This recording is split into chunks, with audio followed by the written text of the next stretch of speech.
Taymiyyah, who died 728, and An-Nawawi, who died 676, and many other scholars quoted, and listen to this, that it was the practice and the custom of all Muslim women throughout the history to cover their face from non-mahram male. It was the common practice of Muslim women throughout the history to cover their face from non-mahram men. This was the practice of all Muslim women. Now, can we say that it is, this is the practice, or this was the practice of Muslim women in Saudi Arabia? At that time there was no Saudi Arabia. It was in the peninsula. In Egypt, in Pakistan, in Iraq, in Yemen, in these countries. Now all of them are doing this as a matter of culture. Okay, we accept that it is the Pakistani culture, but again it is the Saudi culture. Okay, we accept that again it is it the Egyptian culture? It is impossible that all of them have that cultural thing. It is an Islamic thing. And if we consider that the other opinion is a very legitimate opinion, which is to uncover the face in front of non-mahram men, let me ask you a question. How can all Muslim women throughout 1300 years, except the last century, they used to cover their face, and they used to ignore the other legitimate opinion? How come? We need to question that. If the other opinion is legitimate, which is to uncover the face in front of non-mahram male, at least we should see that it was common that some Muslim women to cover their face and some other Muslim women to cover their face. Some of them cover, some of them do not cover. Why all of them used to cover their face? Why is that? This is a question. And sisters, I challenge anyone to quote any clear quotation that some Muslim women, some free Muslim women, used to uncover their face in any Muslim country in the Islamic history. I challenge anyone to quote any quotation to prove that. It was quoted that some slave women used to uncover their face. Yes, we accept that. And they said that uncovering the face in the Muslim world started after colonization, and before that the practice of Muslim women in all Islamic countries is to cover their face. And I challenge anyone to prove the contrary of that. Don't give me any quotation, and many people are listening to this. Don't give me any quotation that implicitly means that yes, some of them used to cover their face. No, clear.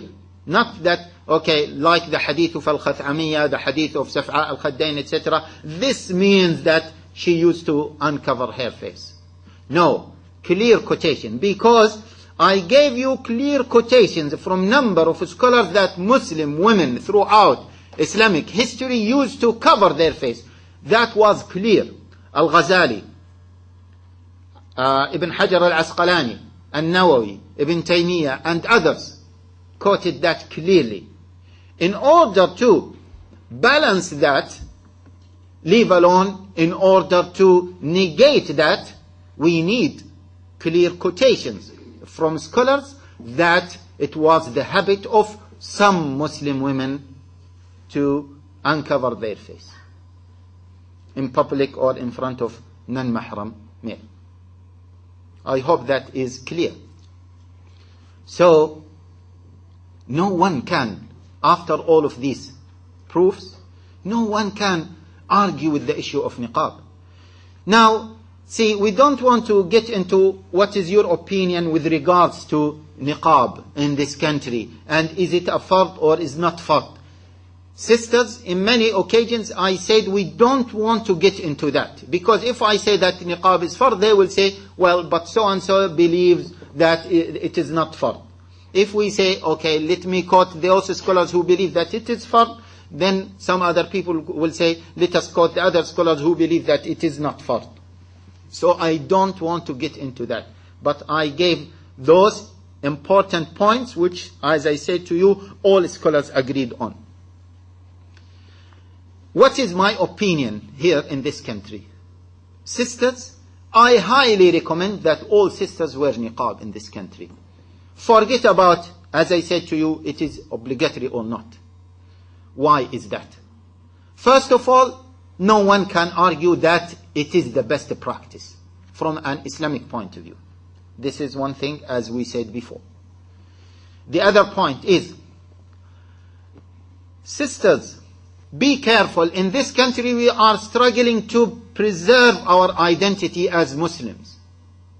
And part of preserving the identity is to practice these practices that show our identity in public.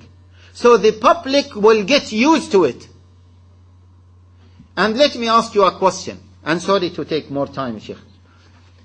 Now the issue of hijab. Don't you feel that the issue of hijab is becoming normal in this country? Huh? Why is that? Because many people used to practice it. So the people get used to it. And why in some countries the issue of hijab without covering the face is considered to be a very weird thing? Because people are not practicing it, so people are not used to it. Even to be honest with you, maybe here in East London, in some areas like this area, people are used to see Muslim women with niqab, isn't it? They don't see it as something very weird and very strange. It is a matter of time, and they will get used to it. The other point is, when, like the example of France, if we lower the bar will be more low again. So if we lower the bar of Islamic practices in public, then they will ask us to lower them again and again and again. So it was easy in France to ban hijab in public schools, etc. But here, for example, they are thinking twice before banning niqab, isn't it? Because they said, they are thinking, if we want to ban hijab, let us first ban niqab. Let us first deal with the bigger problem. And once we deal with it, we need to move to the second problem. So, always raise the bar, and you will get something very close to it. I hope that is clear, this point as well. In terms of da'wah, first of all, when they say that niqab is a barrier against da'wah and against integration, let me ask you a question.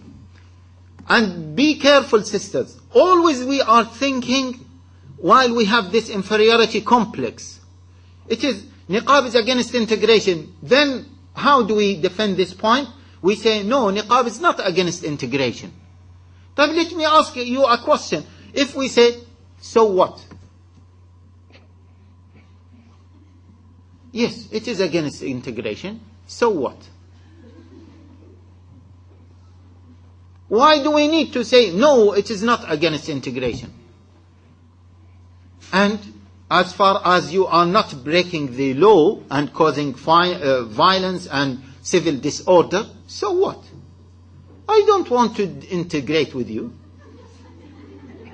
As simple as that.